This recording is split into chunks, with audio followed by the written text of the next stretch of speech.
the scariest school lockdown stories of all time. Story 1, the monster It happened as the bell rang, finally signaling a long-awaited recess. But as we got to our feet, another message played over the speaker system. Students of Recall Hall, please remain seated. The school has been put on lockdown. No one is allowed to leave under any circumstances.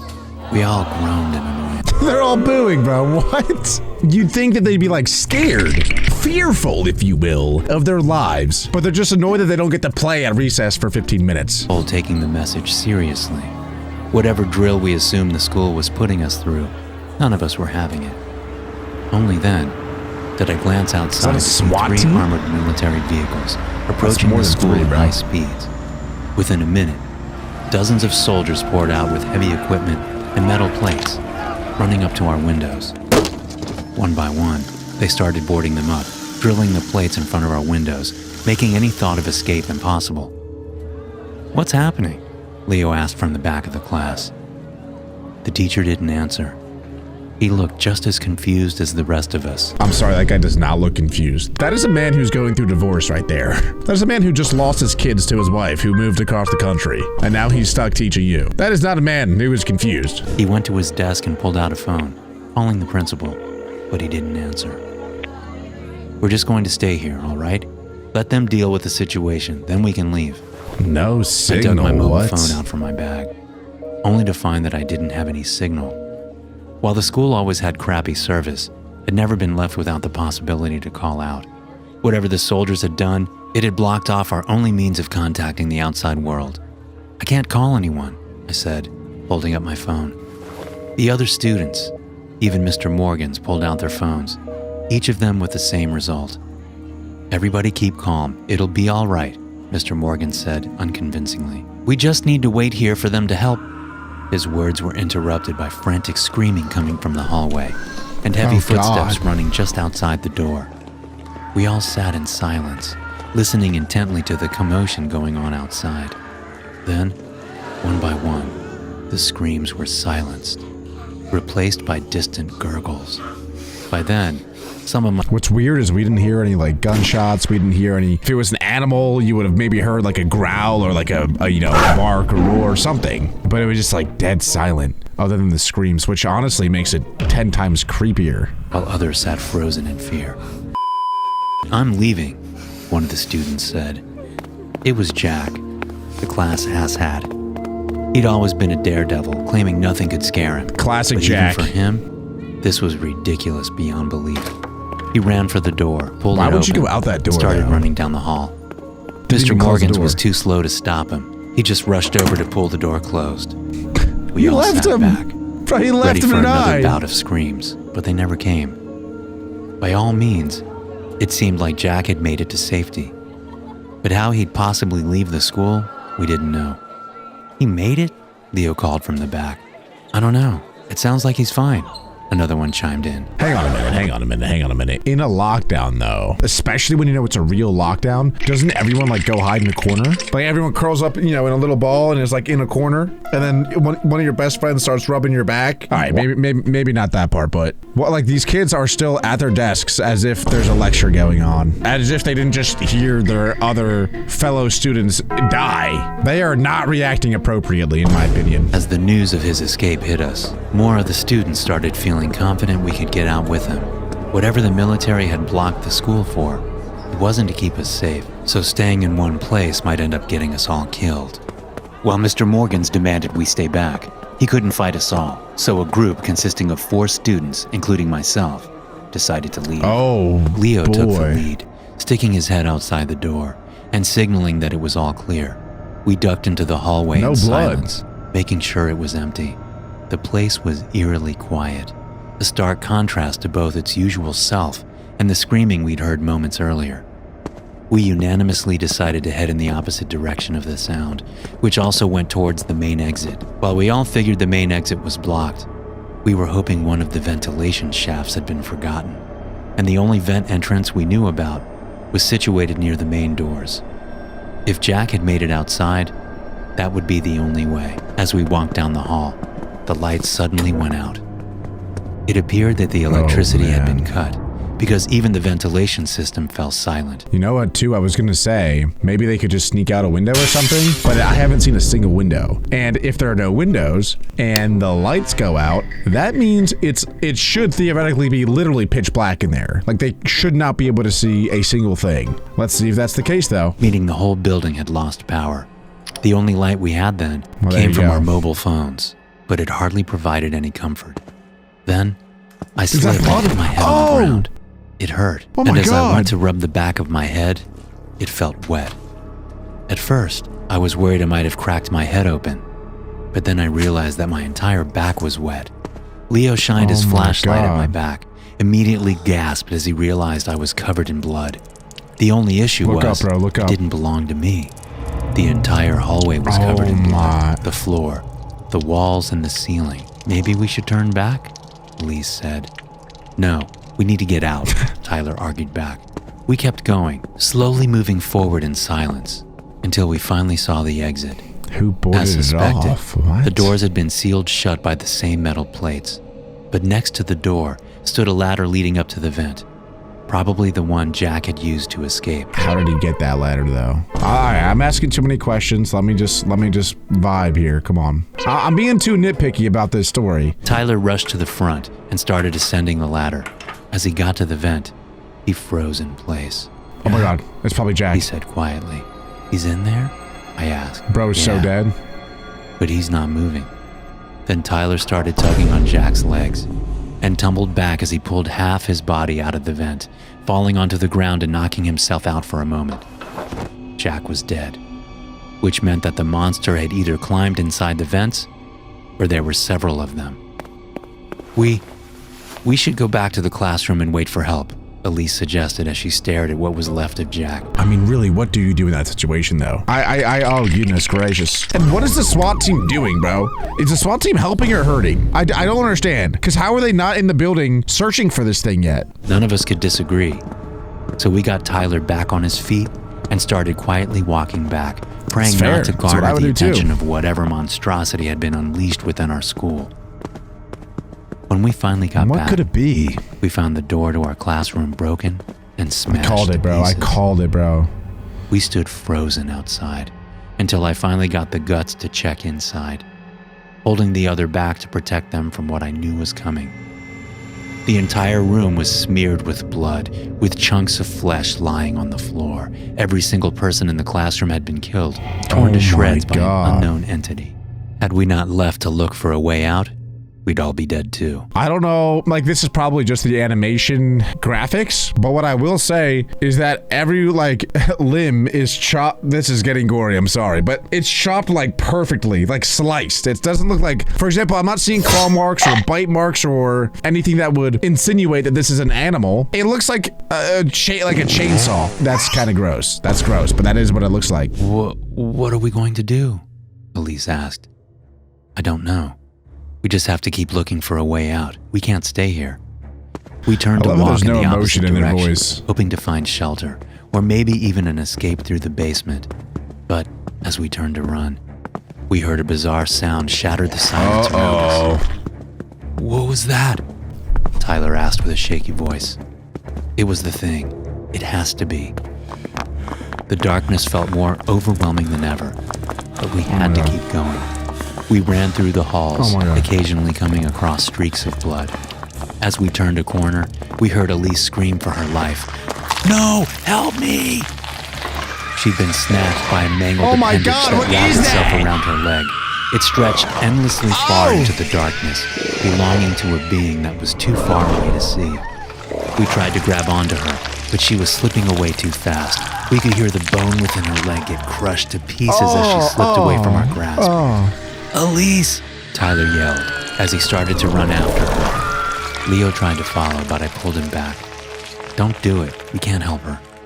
Yeah, I ain't gonna lie, I'm not chasing that thing. I would never chase that down. I don't care who that is. That could be my own mom. Sorry, mom. You got. GG. Even if you caught up to that thing, then what? That you're dead. There's nothing you can do. She understands. She gets it. Come on. Let's lock in, boys. Let's lock in. Come on. Tyler! Leo yelled, hoping to bring her back to us. Tyler. too late. I knew He it. too got entangled. I knew it. Sorry for yelling, but I knew it. His body being crushed almost instantly under the pressure. Oh my God! What the They were Stranger dead. Things is this, bro? And there was nothing me and Leo could do about it. How is this in the So school? we kept running, turning around corners Nice blindly run for him. in an aimless attempt at escape. They're really We'd running gotten hard. lost in the vast hallways of the school, and there were no obvious ways out. At least, we came to another set of doors that led out into freedom, but they were locked. Defeated, I just What is collapsed that? onto the ground. But Leo wasn't ready to give up. He kept hammering on the boarded up windows. Where did he and in get the that? distance, we could hear the What? monster come closer. Within Where was he minutes, hiding that thing? He'd be dead. Then, as he hammered for the last time, the metal panel suddenly vanished, letting light in for the first time. The doors blew open, and a team of heavily armed soldiers came running into the building. They threw something I could only describe as military-grade Molotovs Oh. before one of them turned to us. What if there's more kids in there, bro? What? There's no way, bro. They're burning the whole school down. There could literally be hundreds of kids in there. What? How is that the play? That should be like your last-ditch effort. That's insane. We're all dead, I stuttered. With that, they pulled us out and Oh, sealed the doors man. back up.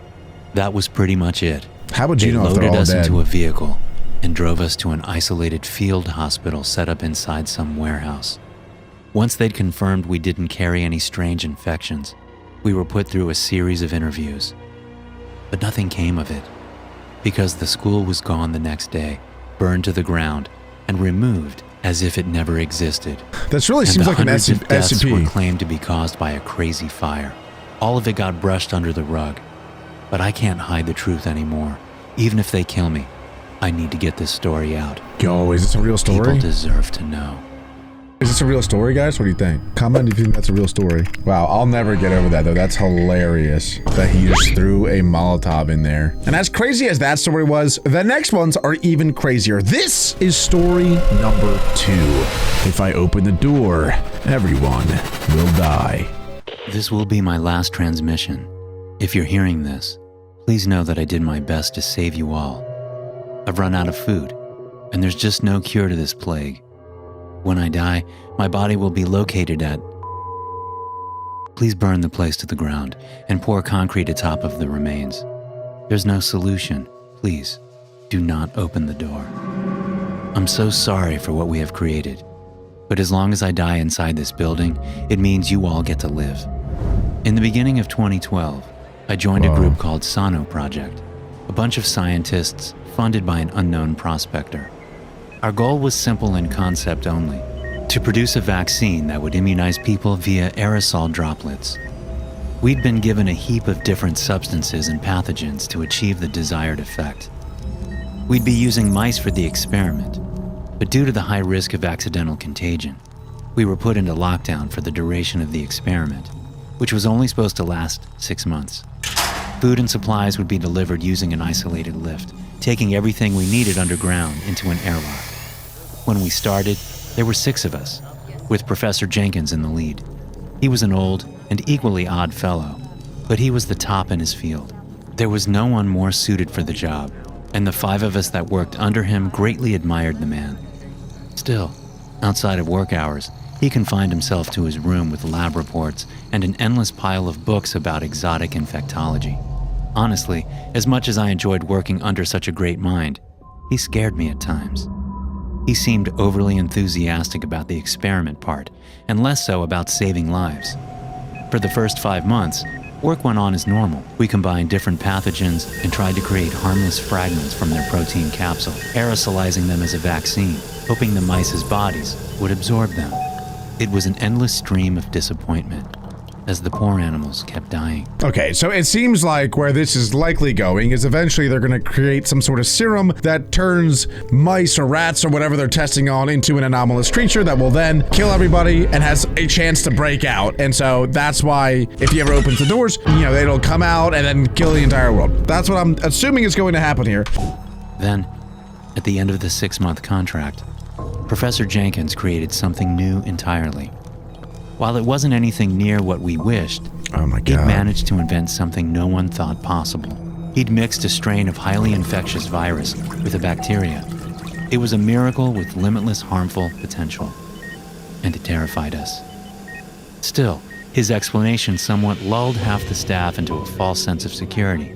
His idea was that the right mix of pathogens, he could invent a virus that integrated itself into the human genome, which then started producing a new type of defense mechanism entirely, something separate to the immune system.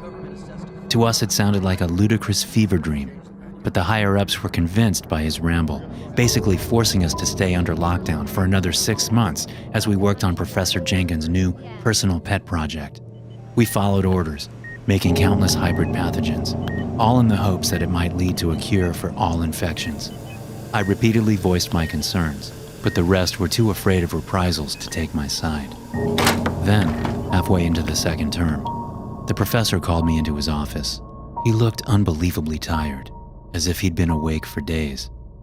I hadn't seen him much lately, as he'd always confined himself to his office while he did grunt work. Oh my God. No, I think the head scientist, this guy, maybe used that serum on himself. And maybe he tricked everybody into thinking that they were making some sort of like healthy, good serum for the world, when in reality, they were all working to create some serum for him, to turn him into like a superhuman or something. Let's see. "I've finally done it, Carl," he said ecstatically. "A vaccine? But we haven't even started the aerosolized trials yet?" I asked, confused. He chuckled. "We won't need trials. Not for this." "What are you talking about?" "I thought you would get it, Carl. Have you even looked around the world lately? We create cures for everything from basic infections to cancer and genetic mutations. We keep people alive decades past their supposed lifespan. And for what? To finally destroy the planet? To let our sheer numbers be the inevitable downfall of mankind?" Okay. He went to the door. This is locking it Thanos? before removing the key. I felt adrenaline surge through my body, and though I knew something horrible would come next, I hadn't the faintest clue what. "I've created something that will save us all, but I need someone to start it all. Someone younger, healthier than myself." With that, he plunged a syringe into my neck before I could react. I pulled it out as fast as I could, but whatever its contents, it had been ejected into my bloodstream. "What the I started to say before the world went black before me. As I was left unconscious, I couldn't tell whether I had died or if I was just sleeping. It all felt so quiet around me, but also warm. It was an odd sensation, almost as if pressure was building up within me, getting ready to explode. Then, as if no time had passed at all, I awoke once more, lying on the cold floor of Professor Jenkins' floor. He was sitting behind his desk with labored breathing. "Ah, you're finally awake. That means it has finally begun." He struggled to get out between breaths. I sat myself up and looked over at the professor. His skin looked oddly red, with flakes forming from ruptured I knew it, crystals all bro. over his body. "What did you do?" Superpowers. "I gave you the cure. The only thing that can destroy humanity. My creation. It'll save this planet from us." His head started what? sinking as more blisters formed on Oh his my God. body. On his Oh my arms, God. chunks of flesh had rotted straight Oh! off. He was infected with something, the same thing he'd given me. "Don't worry, Carl. You're the only one that can withstand this disease. That's why you're special. Because you'll be the one that is remembered as Patient Zero." He passed out on his desk, barely breathing. What? Oh my, no, that's actually gotta be the dumbest plan of all time. That's the stupidest plan of all time. I have heard many plans of mad scientists or crazy people who want to like rid the world of humans for the most part because we're overpopulated apparently. It's like the whole Thanos snap, get rid of half the entire universe population for the greater good. It's for the greater good is what they think. How is only one person surviving going to fix anything? And now he's dead. Now he's dead. So we're never gonna get any answers. Awesome. Sweet. That's super annoying and frustrating. Well, now what? Then I heard knocks on the door as the rest of the crew were starting to get concerned. "No, wait!" I thought he locked the tried to door. yell, but it was too late. They'd already barged in. "What the hell happened to the professor?" one of them asked as they went to check on him. It was too late. They'd already breathed the same air as us, which meant they would be dead in a couple of hours. I swear at he most. locked the door. Only a minute after they touched him, the first crewman started coughing violently, then the second, third, and before the hour had passed, they were all dying. They called for help. No one came, because they didn't want to release the contagion. I was the only healthy one, which led the administration to believe that there might be a cure in my blood. They demanded blood samples be taken from me, but as the crew fell unconscious, I had to make a decision. If I let any sample escape this lab, the pathogen would be out there. So I did the only right thing. Oh, man, I disabled this is the only sad. entrance into the lab, putting myself into eternal lockdown. "What are you doing, Carl?" one of the security guards said over the loudspeakers. "We're sending in a hazmat team to save your sorry. Open the I can't. "You'll get infected," he said. "No, I won't. I'm not going to die from this, but everyone that gets near me will. If I open this door, I'll start the spread to the outside world. There's no other way." Would you guys open that door? Be honest. Would you guys open that door? Come on, be honest. But then I heard him cough through the radio. No. Which is when it hit me that the professor had opened up the vents, allowing the toxic air within to mix with theirs. "What the hell is happening to me?" What's wrong with this the doctor, security bro? guard said over the radio. I need some more lore on this doctor. Like, was he beat as a child or something? What is wrong with him? His whole life goal was to rid the entire world of humans, apparently, including himself. He started with himself. What an absolute sicko. He was dead, just like everyone else within the building. All right, well, the virus is out. You need to seal down the building. "No, I can't. If you don't do it now, everyone is going to die." He left the radio, and I could only pray that we weren't too late. Even the hazmat team was coughing their lungs out. They'd been infected God. before they even came down here. The only one immune was myself, because I was the ultimate carrier. "I locked it down. The security guard said over the radio with his last breath. Everyone died shortly after that. With the building on permanent lockdown, I was alone. That was 7 months ago. Since then, I've been working on finding a cure for myself, but I'm just not smart enough. Supplies have run out, and as I'm typing this, my vision has gone blurry with hunger and thirst. I'm going to die soon. But as long as the contagion remains within this building, I'm gonna be honest, that wasn't real. I mean, that was a lockdown. I thought we were doing school lockdowns today. That was another form of lockdown that I never even considered. I think I would leave. I know that's a terrible and selfless thing to do, or a very selfish thing to do, but it sounds to me like that virus might already be out. You know what I mean? If I'm being honest with myself, I think I would leave. I don't know if I could let myself die in a hole. Man, that's a tough spot. But boys, there still is one more story, and this one is called "We Can't Leave Our Homes." Honestly, it sounds pretty similar to the last one, but now we're in the house. Let's see what this is about. I feel like a detective watching we were these. just chilling in front of the television, idly Clearly, they're watching Sire Reacts. Look at how happy they all are as a family. watching the colorful images without thinking too much about its actual content. What? That had always been our usual routine, to get home, not speak, and just turn our brains off for the evening. But on that night in particular, all of our phones went off within 15 seconds of each other.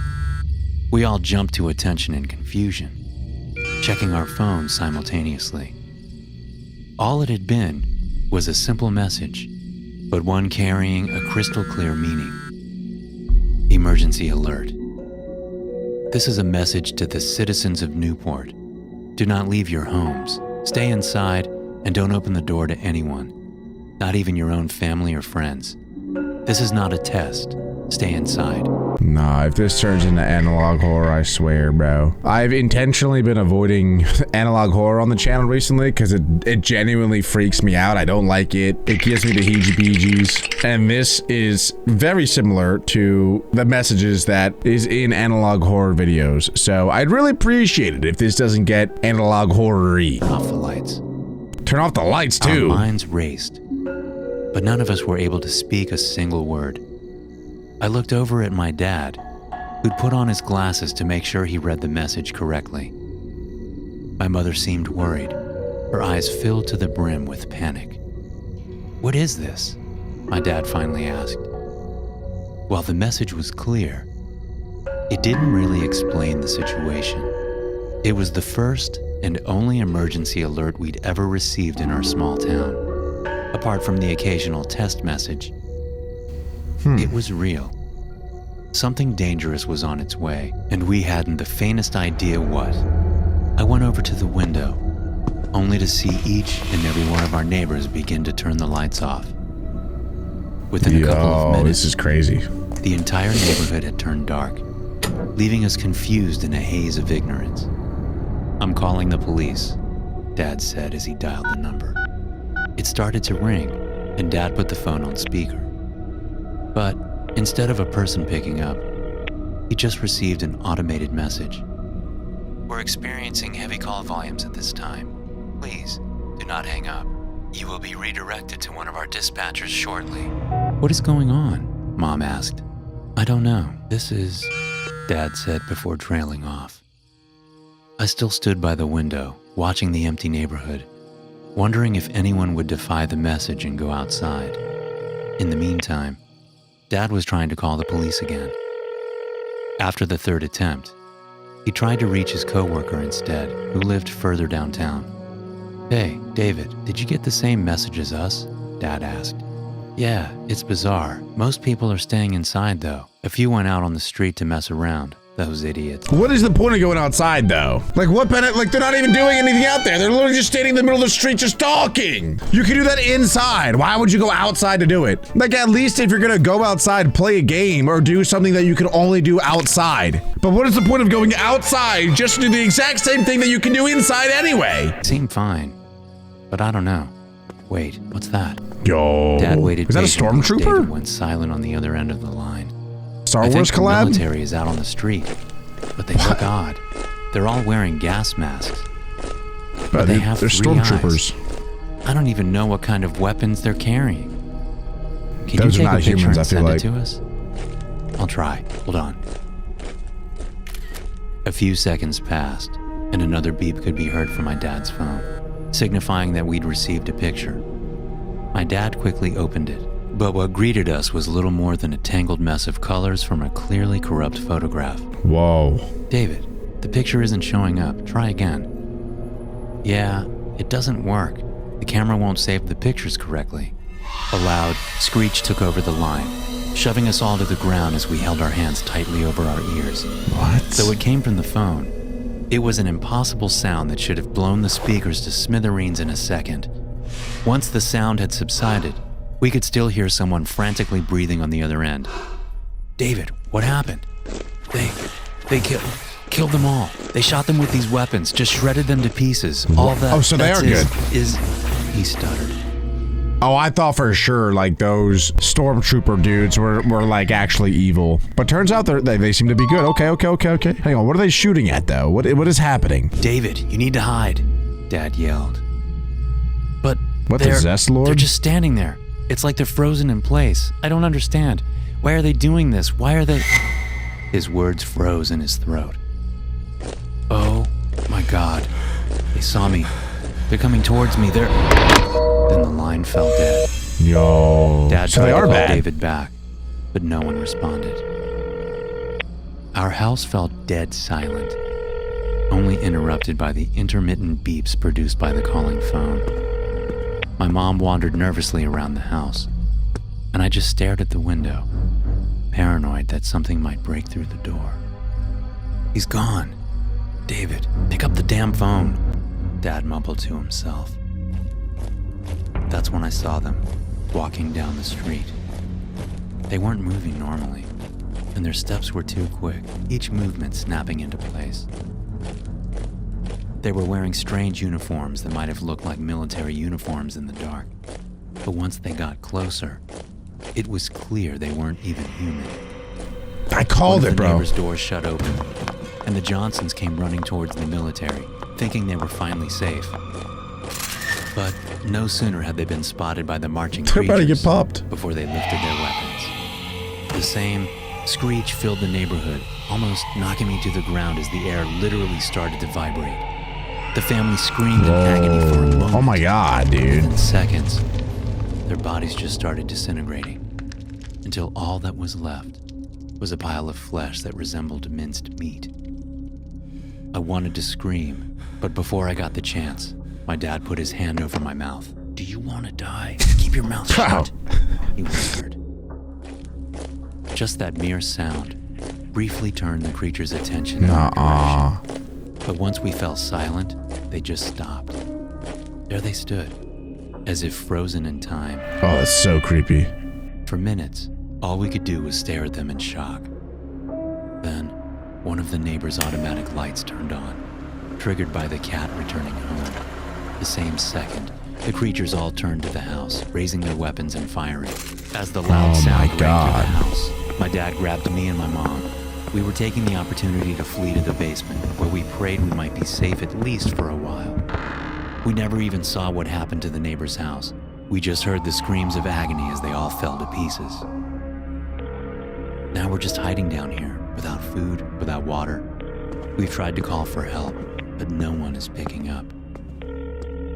Whether it's because they're dead or hiding, we don't know. So I'm sending this, a hopeless call for help.